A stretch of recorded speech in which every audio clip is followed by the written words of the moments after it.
నమస్తే VS99 news కి స్వాగతం. మేడ్చల్ జిల్లా మల్కాజ్గిరి పోలీస్ స్టేషన్ పరిధిలో రెచ్చిపోతున్న గంజాయి బాబులు గంజాయి తాగుతున్నారని ప్రశ్నించేందుకు యువకుడిపై కత్తితో బెదిరింపు, గంజాయి తాగి ఇంట్లోకి దొంగతనానికి పాల్పడ్డారని ప్రశ్నించినందుకు మహిళలపై బూతులు తిట్టారు. 6 సీసీ కెమెరాలు పగలగొట్టిన దుండగులు ఒకరిని పట్టుకుని పోలీసులకు అప్పగించిన స్థానికులు మల్కాజ్గిరి పోలీస్ స్టేషన్ లో ఫిర్యాదు చేశారు బాధితుడు. కేసు నమోదు చేసి దర్యాప్తు చేస్తున్న పోలీసులు ఒకరిని అదుపులోకి తీసుకున్న పోలీసులు మరో 3 కోసం గాలింపు చర్యలను చేపట్టారు. వేరే నువ్వు వీడియో తీసుకో, అమ్మని తగ్గించుకో. ఇలా తీసుకొని ఆటో सारा सूटर भी काढ़ू का जरा देखा आई नो बोल नागराज निकाली बंडी दो आई ने फोड़ दिए हैं.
నాకు అనిపించింది సగం అయితే.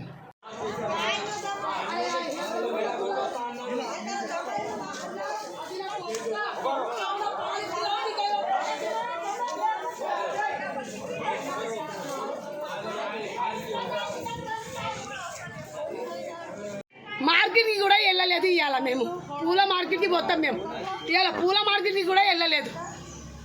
అన్ని పలగొడుతుండ్రు. ఆ బ్యాటరీలు, ఆ గడ్డలు అన్నీ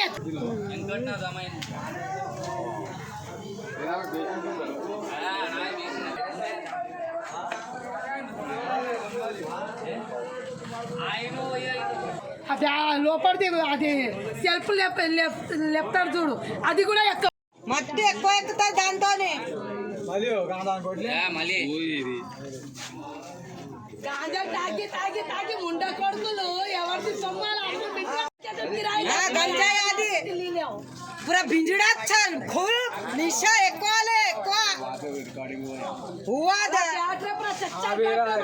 వస్తుంటే దారిలో ఏం చేసిండ్రు అంటే ఆటోలో కూర్చొని గాంజాలు మందులు లాక్కుంటూ కూర్చుండ్రు.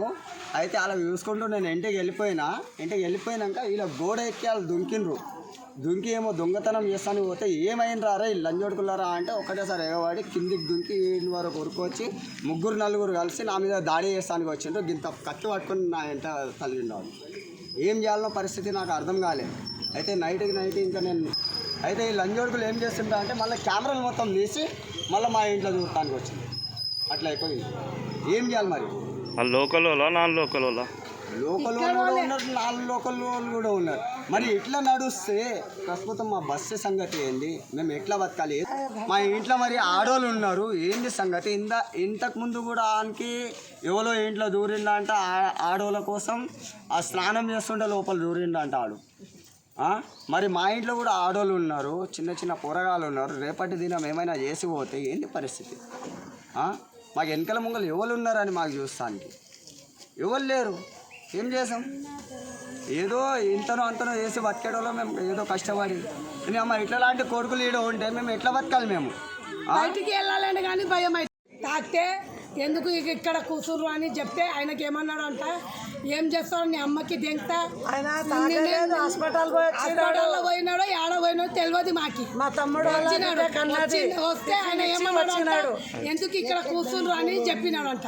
చెప్తే నీ అమ్మకి దెంగతా నువ్వు ఎందుకు ఏమో అనుకుంటా నువ్వు పోతున్నావా లేకపోతే నీకు చంపేస్తాను ఈయనకే మా అల్లుడు చెప్పినాడు పొడవానికి పోతున్నారు.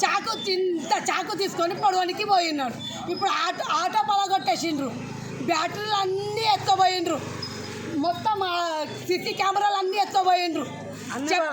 అంతా చెప్పడానికి పోతే ఇంకా మా పైకే వస్తుర్రు, వాళ్ళు కొట్టడానికి వస్తుర్రు. ఆడవాళ్ళకి చూసి పైకి పోతుర్రు, వయసు పిల్లలకి చూసి గుచ్చుతుర్రు, రాత్రిపూట తలుపు కొడుతుండ్రు. ఆయన ఏం చేస్తారు, చంపేస్తుంటే కదా రాత్రిపూట. ఆ కెమెరాలన్నీ మొత్తం పీకేసి వచ్చి ఆయన కొట్టడానికి పోయిండ్రు. ఎవరంటే ఈయన ఇప్పుడు చెప్తా. వస్తుంటే వచ్చినాక ఇంటికి పోయినాక ఆడ కొంచెం గోడకి ఒకడు దుక్కినట్టు అనిపించిండు. అని ఆయనకు